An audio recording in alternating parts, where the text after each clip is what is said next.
Hello students, I am Parvesh Kumar from Golden Public School.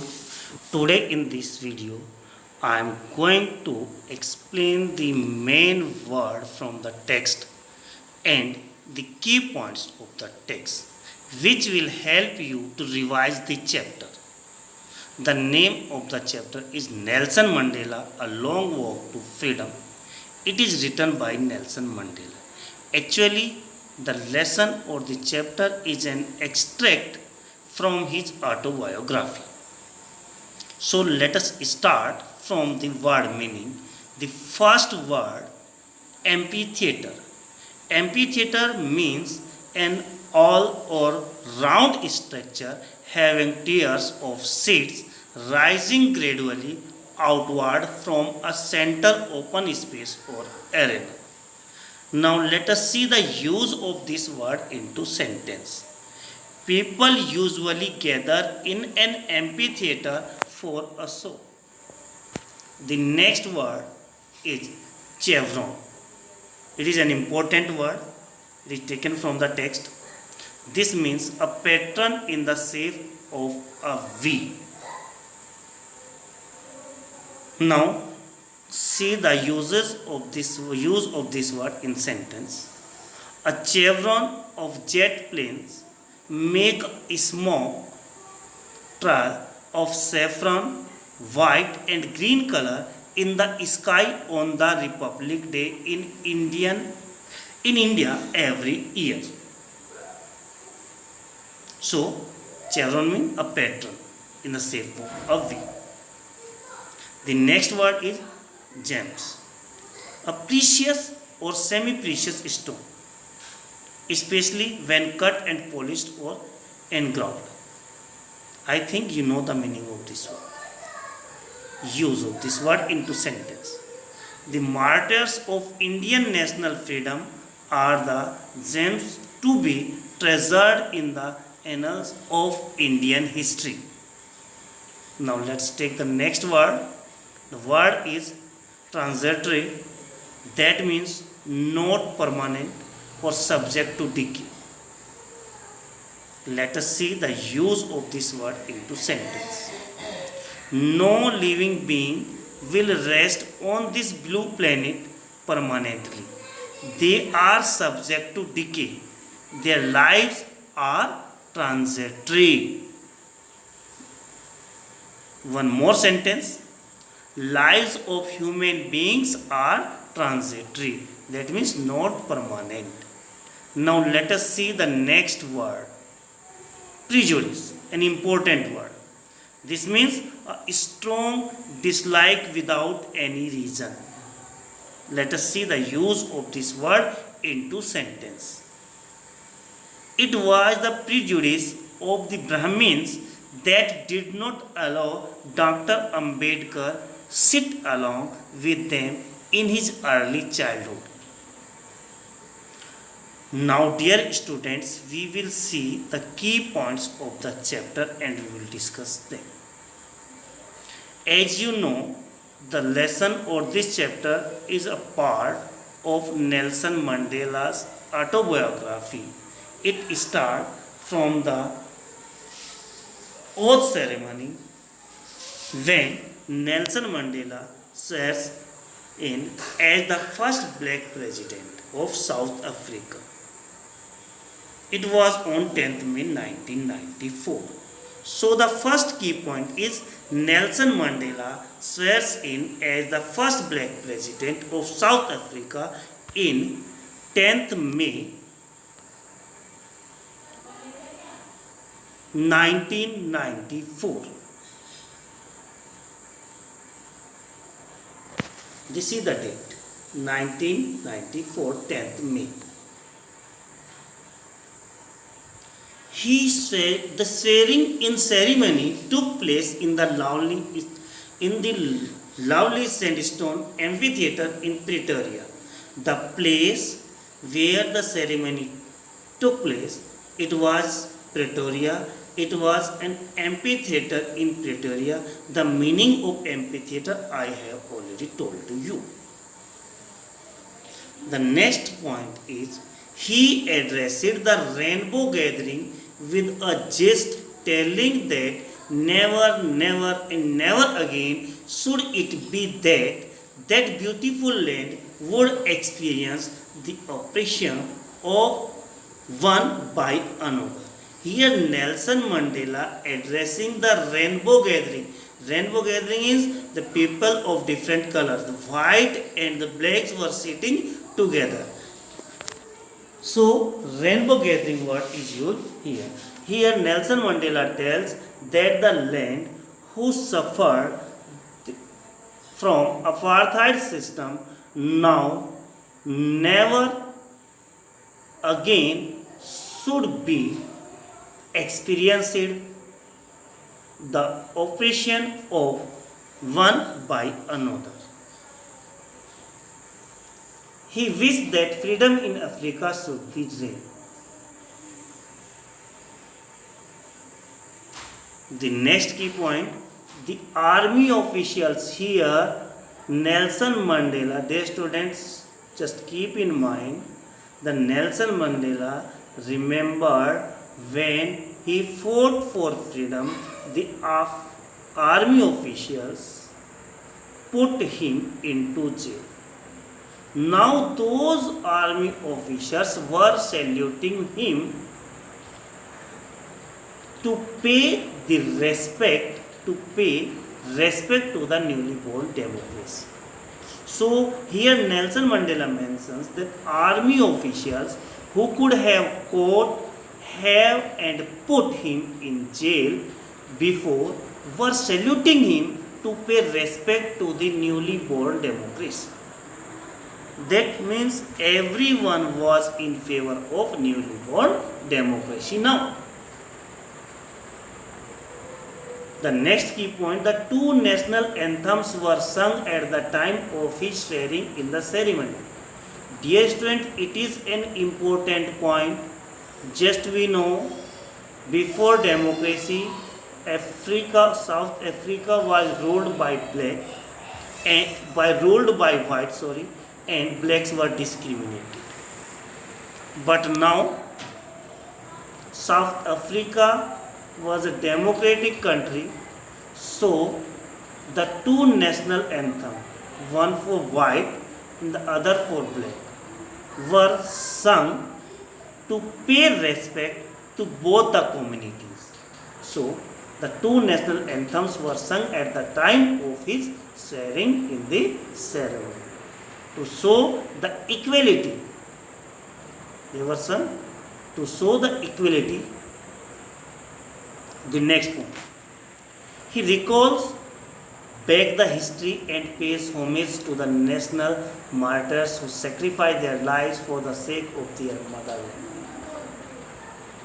Dear students, when we read the text, we come to know that during his speech, Nelson Mandela remembered all the martyrs who sacrificed their life for the sake of their motherland.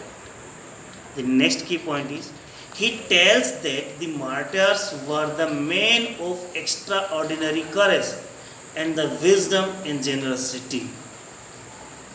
Here, Nelson Mandela salutes his courage, his wisdom, his generosity. The next key point, the country of South Africa is rich in minerals and gems, but the greatest wealth of country is its people. Nelson Mandela tells us that the South Africa is rich in mineral, South Africa rich in gems, but the greatest wealth of South Africa is its people, who is ready to sacrifice for the country, sacrifice their life for the country. Now,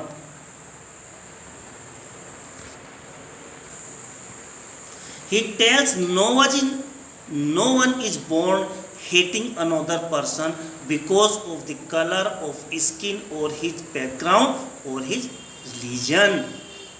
Nelson Mandela tells us that when a person takes birth in this world, he does not know or she does not know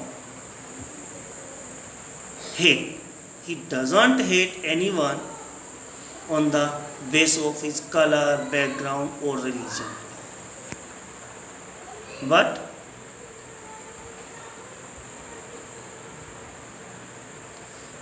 here Nelson Mandela also tells us that if people learn to hate, that means by birth they don't know what is hate, but they learn it from the society.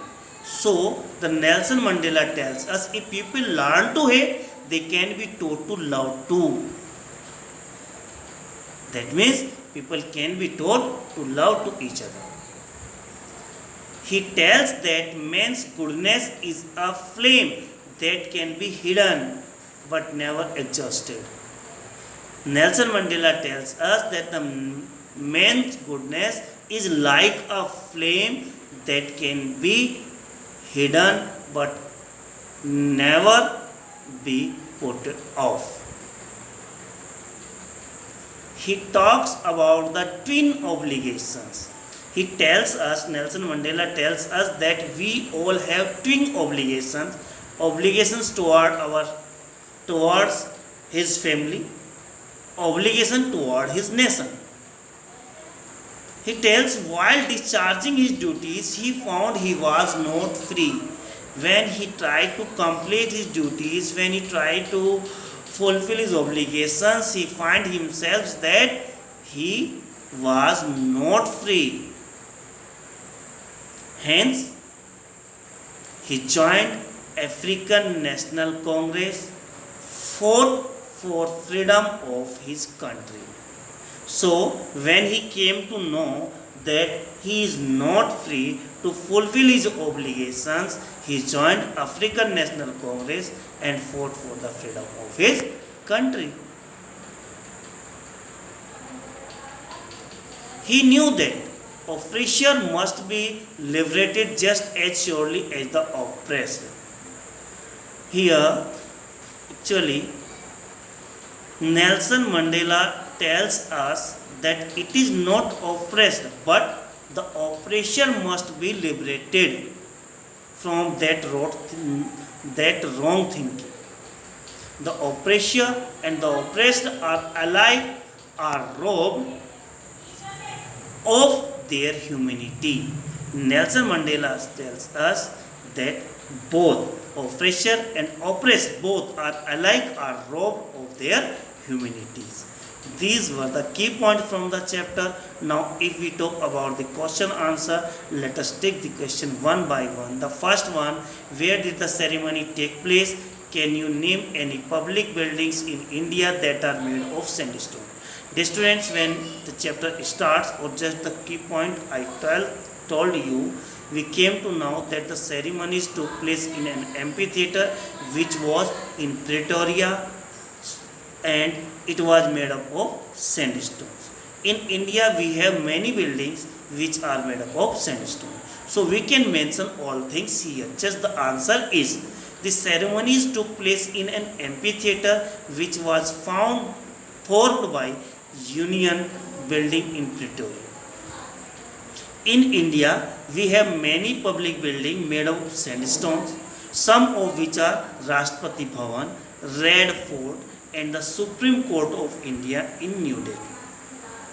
The next question, can you say how 10 May is an autumn day in South Africa?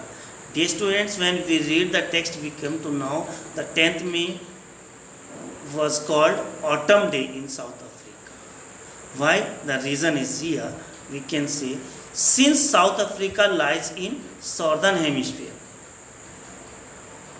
we can say that May falls in the autumn season. So it was the autumn season. The next question. At the beginning of his speech, that is Nelson Mandela's speech, Mandela mentions an extraordinary human disaster. What does he mean by this? What is the glorious human achievement he speaks of at the end? Dear students, when Nelson Mandela is delivering speech, he tells us about an extraordinary human disaster. By an extraordinary human disaster, Mandela is referring to the apartheid system that was prevalent in South Africa under the previous leadership. People of color were treated unfairly and no human being deserved that. He stood against the unjust practices and finally won the democratic election to become the first black president of South Africa. He refers to this win as glorious human achievement. So, extraordinary disaster is referred to the apartheid system and glorious human achievement is referred to becoming the first black president of South Africa. What does Mandela thank the international leader for? The author or Nelson Mandela thanked the international leaders for joining and supporting them in their victory of freedom, justice, and human dignity. Earlier, many nations had cut ties with South Africa because of their practice of apartheid, but now they were with South Africa. So, Nelson Mandela thanks international leaders for it. The fifth question, what idea does he set out for the future of South Africa? As you know, he is president now, so what future of South Africa to be in under his rulership? We are to tell. As the newly elected president of South Africa, Nelson Mandela wanted to liberate the country from all the unjust practices. He set out ideas of a country which was free of poverty, discrimination, and injustice. The next question, what do the military generals do? How has their attitude changed and why? Dear students, we came to know earlier when Nelson Mandela was fighting for freedom, the officials put him into jail. But now they were showing their respect to the democracy, to him. So the answer is, the military generals saluted Nelson Mandela and promised their support to the newly formed democratic government of South Africa. Their attitude had changed because earlier they were under the rule of white supremacy. During that rule, they would have arrested Mandela as he was considered to be a criminal.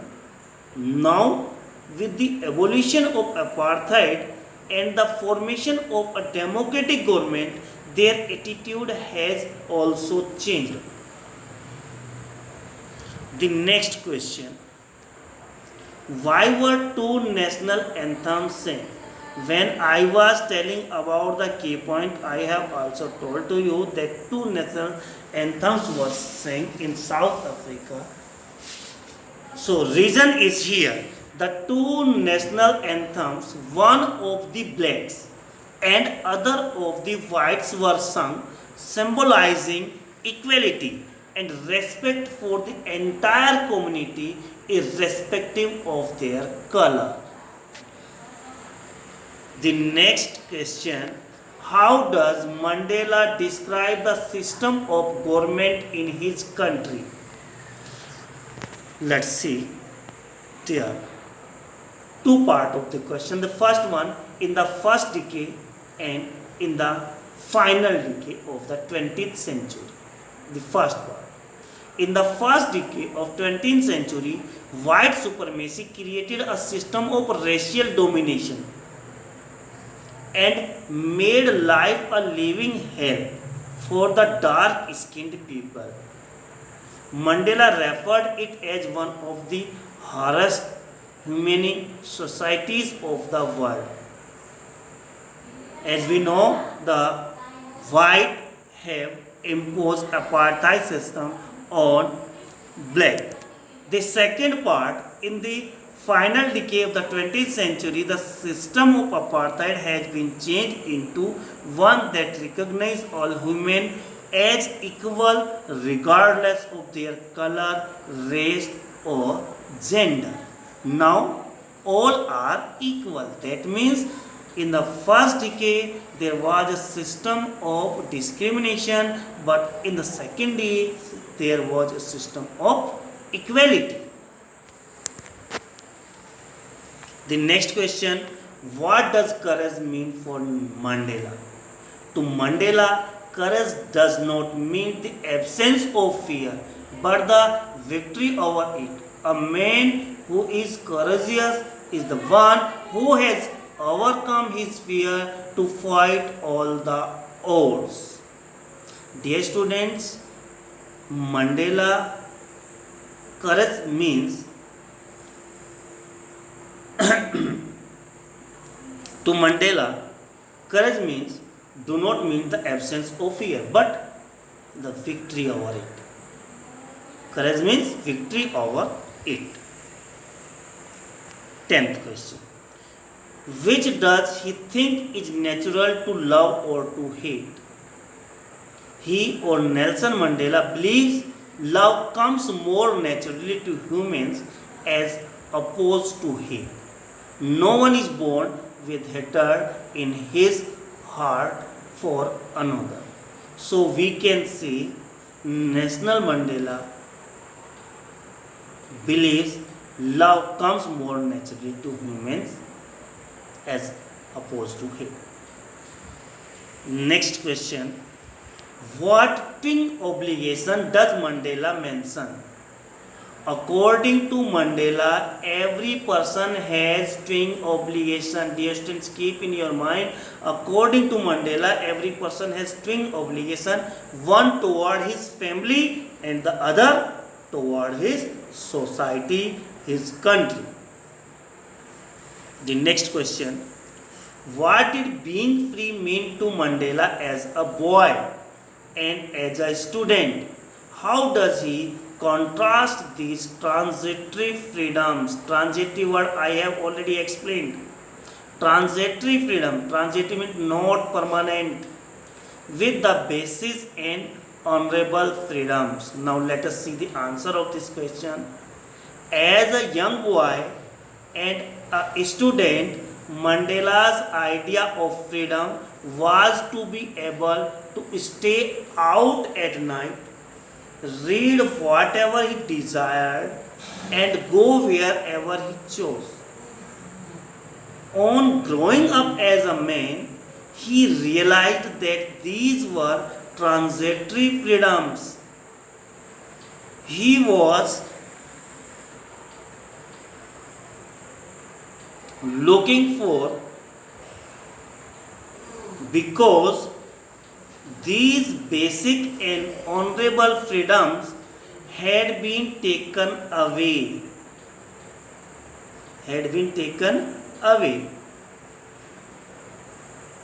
Here the word, proper word is because. Just we can say here. Now he was looking for, because their basic and honorable freedoms had been taken away. There was no liberty to have a peaceful marriage, family, and life. Dark-skinned people were deprived of their fundamental human rights. For them, freedom was an illusion. The next question, does Mandela think the oppressor is free? Why or why not? Just the last key point we came to know. According to Mandela, the oppressor is as much as a prisoner as the oppressed. As soon as the former robs the oppressed of their freedom, he himself gets robbed of his humanity. Thus, he thinks that the oppressor too is not free. So according to Mandela, oppressor is not too free. Is not free because he gets robbed of his humanity. The next question: why did such a large number of international leaders attended the inauguration? What did it signify the triumph of? At the inauguration ceremony, there were a large number of international leaders to celebrate the end of apartheid system and to display their support for South Africa.